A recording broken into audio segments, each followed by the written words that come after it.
আমাদের এই স্পেশাল গেস্টগুলাকে আজকে নিয়ে আসছি রাজশাহীর ফেমাস কালাভুনা খাওয়ানোর জন্য। ঢাকার 300 ফিটের হাঁসের মাংসের কালাভুনা বেস্ট নাকি রাজশাহীর মরমরিয়া হাটের বেস্ট? গেস্টকে আপ্যায়ন করার পর সেটার না হয় রিভিউ নিলাম। আসসালামু আলাইকুম এভরিওয়ান, সবাই কেমন আছেন? আলহামদুলিল্লাহ আমরা অনেক বেশি ভালো আছি। অনেকদিন পর আজকে আমরা যাব মরমরিয়াতে, কারণ রাজশাহীতে আসছে ঢাকার স্পেশাল সব। রাজশাহীতে যখনই রাজশাহীর বাহিরের কোনো গেস্ট আসে চেষ্টা করি রাজশাহীর সব ট্রেডিশনাল খাবারগুলো খাওয়ানো। সবসময় ফেসবুকে বা অনলাইনে বা যে কোনো জায়গায় দেখি যে ঢাকার 300 ফিটের হাঁসের মাংস অনেক বেশি ফেমাস। তবে আমি বাংলাদেশের যেখানেই খাবার খাইছি না কেন আমার কাছে মনে হয় রাজশাহীর খাবার সব থেকে। যাদের আসলে দুই জায়গার খাবার এক্সপেরিয়েন্স আছে তারা এটার কম্পেয়ার অনেক ভালোভাবে করতে পারবে। মরমরিয়াতে যেহেতু দুপুরবেলা খাবার পাওয়া যায় তাই আমরা একদম দুপুরের আগেই মরমরিয়াতে ফোন দিয়ে কনফার্ম করি যে আমরা প্রায় 10-11 জন যাব এবং যাইতে আমাদের একটু লেট হবে, আমাদের জন্য যেন পর্যাপ্ত পরিমাণে খাবার রেখে দেওয়া এবং ভাইয়ারা আমাদের সেইভাবে খাবারও রেখে দেয়। দেন আমরা বিকেল 4টার দিকে মরমরিয়াতে আসি। খাবার তো খাবো, তবে তার আগে আপনাদের সাথে শেয়ার করতে চাই ফেসের মতো ফুল বডিটাকে যারা একদম 100% ধবধবে ফর্সা করতে চাচ্ছেন তারা চাইলে কিন্তু এই ব্লাড অরেঞ্জ জুসটা খাইতে পারে। এটা একদম 100% ন্যাচারালি ফুল বডিটাকে ফর্সা করবে, ফেসের কালো কালো দাগ দূর করবে এবং ফেসটাকে একদম কোরিয়ান একটা স্কিন তৈরি করবে। প্রতিদিন শুধুমাত্র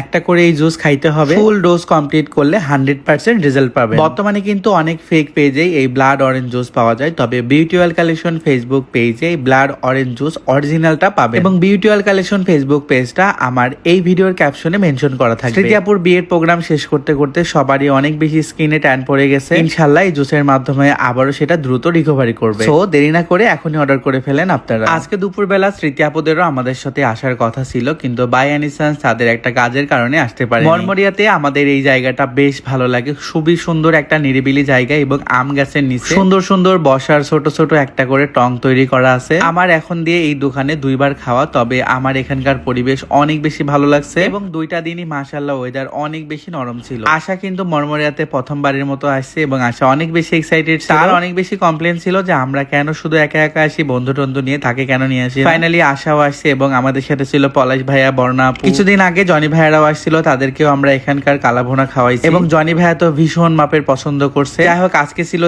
দিশার আম্মু এবং বাপ্পি ভাইয়া এবং মাসুদ ভাইয়া, সবাই অনেক বেশি পছন্দ করছে এবং বলছে ঢাকার 300 ফিটের কালাভুনার থেকে নাকি রাজশাহীর কালাভুনা বেস্ট। আমি কিন্তু শুরুতেই সবাইকে বলছিলাম যে আমাদের রাজশাহীর খাবার সবসময় বেস্ট। বর্ণা আপু বলতেছিল আমাকে বারবার করে, তুমি আশাকে কেন প্রথমবার নিয়ে আসছো, তুমি এটা ভীষণ অন্যায় করছো, তোমার উচিত ছিল আর আগেই আশাকে নিয়ে আসা। যাই হোক খাওয়া তো হলো হাঁসের মাংস, ভাত, ভর্তা, আমরা সবাই মিলে ছবি উঠতেছিলাম, এর মধ্যে চলে আসে আইসক্রিম ওয়ালা। ছোটবেলায় এই ঢুংঢুঙি বাজাই যখন যাইতো তখন কত কান্না করতাম, আব্বা আমার কাছে বায়না ধরতাম আইসক্রিম খাবো, তবে বহু বছর পর এরকম ঢুংঢুঙি এলার থেকে আইসক্রিম নিয়ে খাচ্ছিলাম। আপনারা এই আইসক্রিম গুলাকে কি বলেন জানি না, তবে আমরা এগুলাকে বলি নারকেলের মালাই আইসক্রিম। সবাই মজা করে আইসক্রিম গুলা খাচ্ছিলাম এবং ভীষণ টেস্ট ছিল সেই আইসক্রিম গুলো। আইসক্রিম খাওয়া শেষে আমরা সবাই ভার্সিটিতে চলে আসি এবং আপু ভাইয়াদের একটু কাজ ছিল জন্য তারা চলে যায়। ভাইয়াদের সঙ্গে আর রাজশাহীতে দেখা হবে না, কারণ আজকে রাত্রে ভাইয়াদের গাড়ি আছে, আপুদের গাড়ি আছে। আজকের ভিডিওটা আমি আর বড় করবো না, সবাই ভালো থাকেন, সুস্থ থাকেন এবং কেমন লাগলো আজকের ব্লগটা অবশ্যই কমেন্ট করে জানাবেন। আল্লাহ হাফেজ।